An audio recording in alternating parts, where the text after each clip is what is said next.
Ну, конечно, не говори, что ты какой опять какой-то дебил, блядь. Какой не мотыка, что опять, блядь.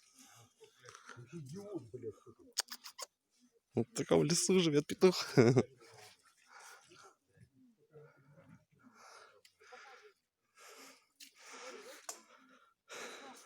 Оттуда мы сейчас пришли.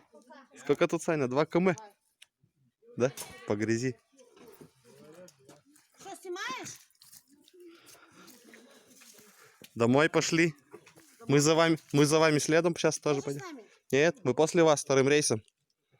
Наш второй рейс.